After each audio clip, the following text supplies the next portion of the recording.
I remember the first time I was sent to the principal's office. My 5th grade hands were shaking, my heart was racing, and I was doing my absolute best to hold back tears. When I finally made it through that walk of shame in the hallway and I reached my principal's office, she told me to sit as she began to reprimand me. "Laila," she said, "your inappropriate behavior will not be tolerated in this school.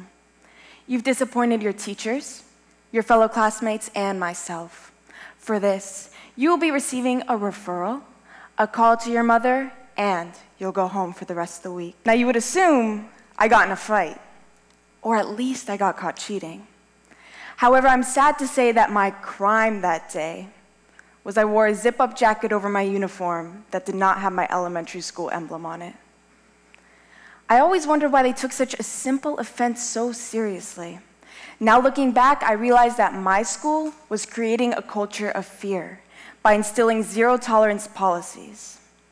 This made it common practice to suspend, expel, and even report students to the police for trivial infractions. Zero tolerance, like most school policies, was created with good intentions. In the wake of school tragedies like the Columbine shooting, zero tolerance was made popular to prevent students from bringing drugs and weapons to school. The policy, though, is now used to punish students for anything that faculty and teachers deem as misconduct.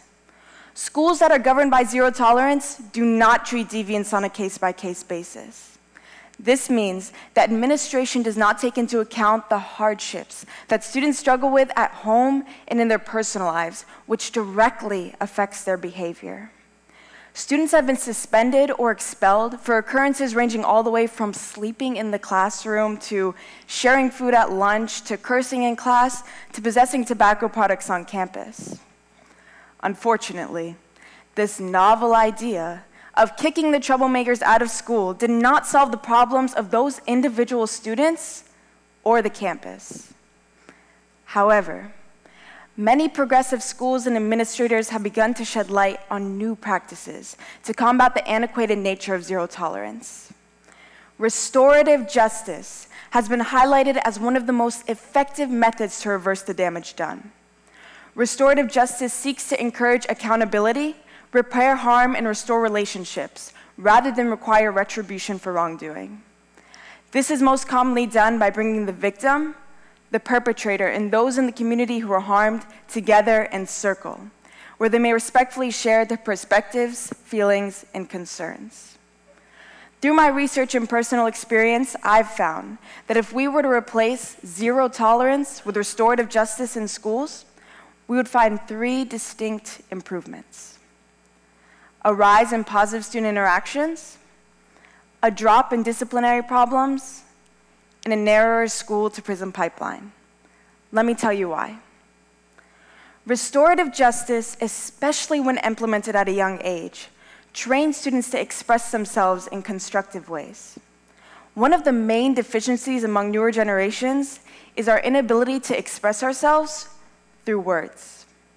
Many young people refuse to let themselves be vulnerable and say when they felt disrespected or embarrassed by the actions of their peers. When they're unable to communicate, they resort to fighting and misbehaving to show what's really going on inside. Let me break down an example of how restorative justice would work in this situation. Imagine 2 students get into a fight. They would be brought together in a circle with a facilitator and any other student who felt harmed. Here they would have a discussion that would let them recognize the root cause of the problem. It would also humanize both sides, giving students the chance to understand each other more. Restorative justice is not necessarily the answer to every form of misbehavior, but it does use a holistic process to identify the psychological and environmental issues that prompt students to act out, more effectively ending the cycle of bad behavior. I volunteer in a kindergarten classroom where children are brought into a circle once a week to get comfortable with expressing their thoughts and feelings. I found that after only a few sessions of restorative justice, these 5- and 6-year-olds were confronting class bullies in grades even higher than their own, saying things like, "When you pushed me, you gave me a boo-boo. That made me sad. And you really hurt my feelings when you knocked over my block tower." Besides the fact that these children are adorable, they are doing something that many adults never even learned how to do.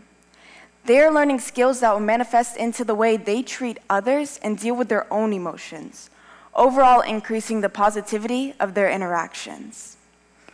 Now, I'm a psychology major, and if there's one thing psychology majors love to do, it's throw out fancy terms to simplify behaviors or situations. When it comes to immediately kicking a student out of school in the name of zero tolerance, the term that I would use is self-fulfilling prophecy.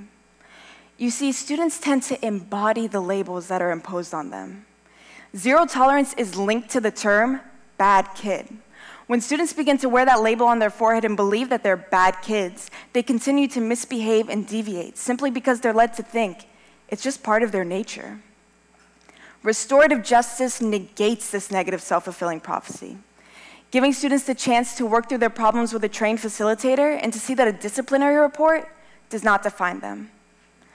A report from the International Institute of Restorative Practices explored evidence of decreasing disciplinary problems in schools that began using these progressive methods.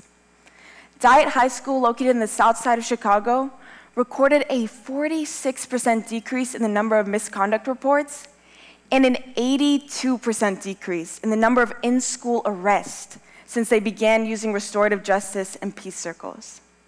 Similarly, Cole Middle School in West Oakland found that implementing restorative justice from just 2005 to 2009 led to an 87% decrease in suspensions, and expulsion dropped to 0. These schools are successfully dissociating from zero tolerance, and the numbers prove it.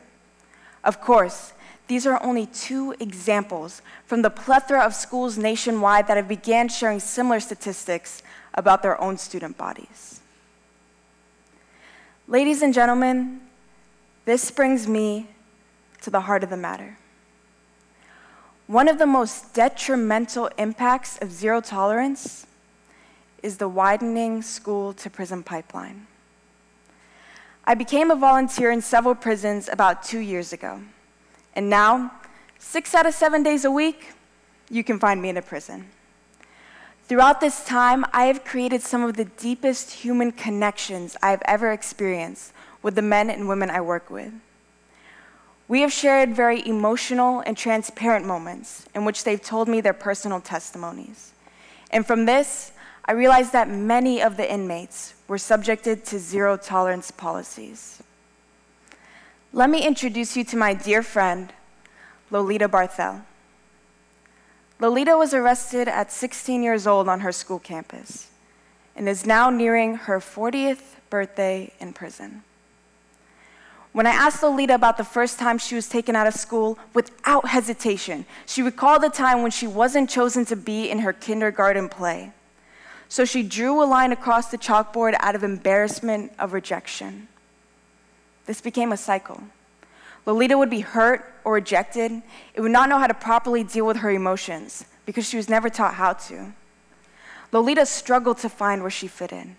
She came from an area where gangs were prominent, and she constantly found herself asking the question, do I belong in school or do I belong in the gang? Well, after a series of suspensions and expulsions, Lolita's answer was quite clear. School didn't want her, but the gang did. Lolita's school essentially gave up on her. They did not take the time to address the fact that she had no parental connection whatsoever. She was abused in horrifying ways, and she was terribly financially insecure, each of these factors influencing her actions.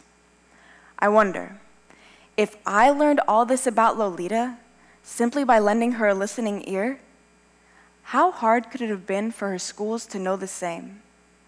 The problem is, schools often don't listen. Many students' misbehaviors are cries for help, But rather than hear those cries with an open, compassionate heart, we shut them down with zero tolerance. I want to be clear that Lolita does not blame zero tolerance for her decisions. But it is undeniable that the policy fed into her inability to know who she was and where she belonged. It's difficult to create a definite explanation of the school-to-prison pipeline, but what we do know is the importance of staying in school. Being in a learning environment does help prevent engagement in delinquency and crime. If we were to use restorative justice as the first plan of action and keep students in school, we may be able to thin out the school-to-prison pipeline substantially. Policymakers intended to heal schools with zero tolerance, but instead made new, deeper wounds. Clearly, restorative justice as an alternative can enhance student interactions, decrease disciplinary problems, and limit the school-to-prison pipeline. But in order for restorative justice to be successful, it is imperative that every single administrator, faculty member, and teacher buy in and change the culture of punitive punishment. It is time we make this idea a reality and spread more effective disciplinary practices in schools throughout the nation. That's why it's time to say, out with zero tolerance and in with restorative justice. Thank you.